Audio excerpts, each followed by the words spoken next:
Hello and welcome to another edition of Luminar Coffee Break. I'm your host, Vanelli. Now, our topic today is creative toning.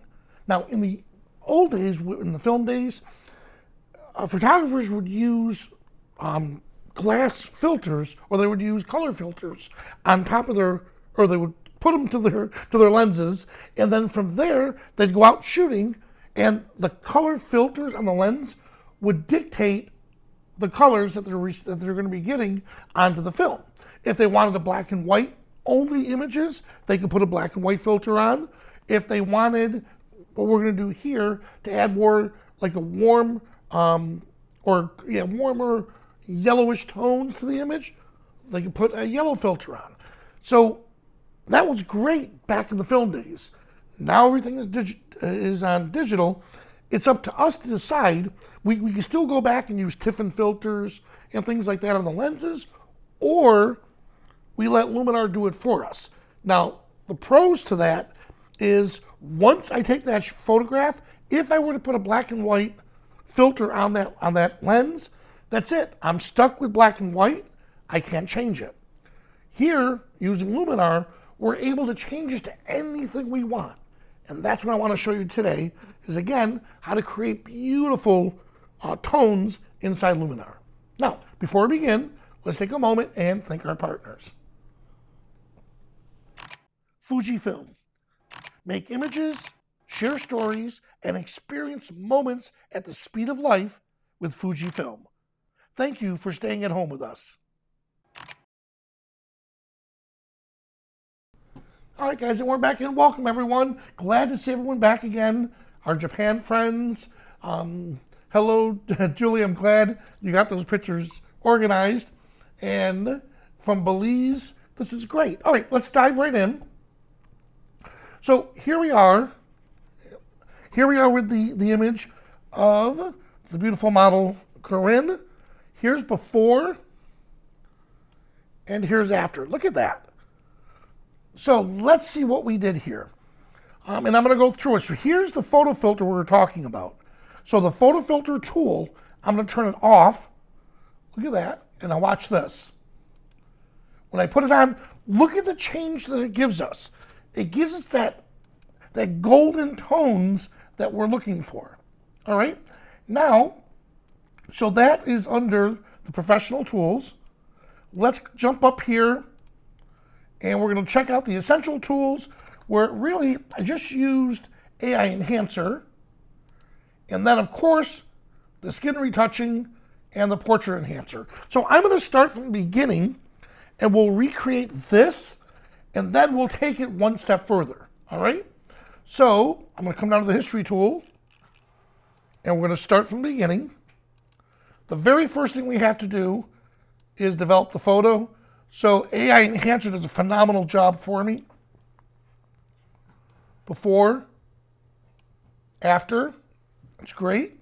Now, normally I would continue with the editing, but because we're focusing on the photo filter, let's start with that first.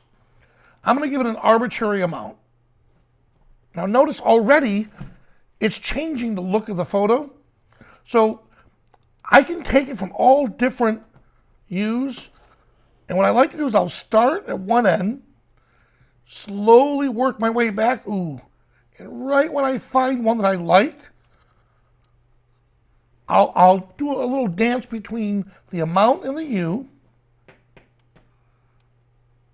Get rid about, I like that right there, excuse me. There we go. Perfect, good. All right, and the reason why I had to do that was with the studio lights coming in, I want to make sure I have the proper look. Now, notice the preserve luminosity is checked. If that's unchecked, then it's going to apply that color, the photo filter, evenly throughout the image. With a check, it's going to preserve the highlights in the image. So look at that. Before, after, awesome. Good. Now, since it is a portrait, let's come up, and I'm going to zoom in a bit so you can see. Here we go, right about there. All right. And by the way, if you noticed the looks panel, When I'm working with stuff like this, I close the look panel down because it's going to give me a little more speed boost, especially when we're working with the light tool, because it doesn't have to redraw all those looks on the bottom. So when you're not using looks, just close it. All right, so here we are with the amount. I'm going to give it a generous amount. Already like what it's doing. I'm going to pop a little light onto her face. The eyes are what I'm really going to focus on. She has such beautiful eyes. And remove any dark circles. I'm going to touch up the eyebrows just a little bit. And of course, let's make the lips look rich. All right, before and after. Ooh, good. Let's zoom out of it. Look at that. I love it. All right, so we have the portrait side down. Now, like I said, we came in and this, the photo filter tool, is what we're really focusing on. Before and after. I want to make sure that when we make a change to one of the other areas, it's not going to affect that. Now I can come in for a little creativity. I'm going to add some glow to this. Ooh, look what it's doing. It's adding, especially on her face, it's making sure it doesn't look flat. Ooh, I like that right there. And if I wanted to, I could click on the edit mask and I could brush in or brush out the effect throughout the area, but I like it as a whole on the entire image. And that, excuse me, that looks really good there. All right, and you know what, let's add just a little bit of sharpening. There we have it. All right, so let's review. Here's before, and now here's after. That was a little delayed there. Let me try that again. Before, there we go, and after. Ooh, I love that. Now, since we're here, I'm going to come down and I want to save it as new look. I did call this magazine outdoor. Let's give it version 4. And I only put in version 4 because I did this before. And I'll click save. So now we have it set. I can come in and let's grab one of the other images. Let's see.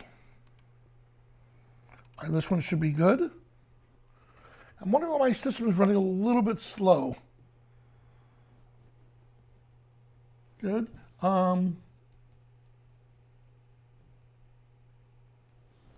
Good. Look at that right here.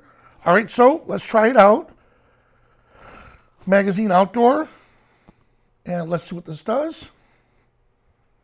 Give it a second. Oh, look at that. Now, and again, if it's a little too much, I could dial back all of the effects right from here. But I like it right like that. All right. Let's see. Dave mentioned, here we go. Yes, the software is much easier than switching out filters in the field, not to mention hauling around a complete set of Tiffin or Koken filters. Spoken from somebody who I'm sure has gone out there many a times doing that. But I love how this looks. Now, what I can do, if I want to get a little more creative, is come to the photo filter tool again. Let's say increase. Now let's just change the effect a little bit. Good. Let's see, right about. So I keep coming back to that gold. Ooh, but you know what though? The reds look pretty good too. Tone it down a little bit. Good. The reds don't look too bad. Not a fan of the blues. All right, I have an idea. Right about here. That looks pretty good. Oh, I like how that looks. And I think in combination with this the color tone that we just did, I could jump over to the creative tools again and apply a matte look at this, and fade it, pop a little contrast in there. Good. And there we have it. That's good right there. So do you see how what's really cool about that is we started with the photo filter tool, and then from there, that could spawn other ideas or give you more creativity for other images. Just because we fell in love with the goldish tone to this image doesn't mean I can't add like the reddish tones or maybe the little bluish, the bluish hint of the bluish tints to the image itself. The whole goal is to experiment, and like David said, it's so much easier to move one slider at a time than it is to bring all of those filters out into the field. So that's how we're able to change the tone of an image by using the photo filter tool. All right? Now guys, if you like these tutorials, please don't forget to give it a thumbs up.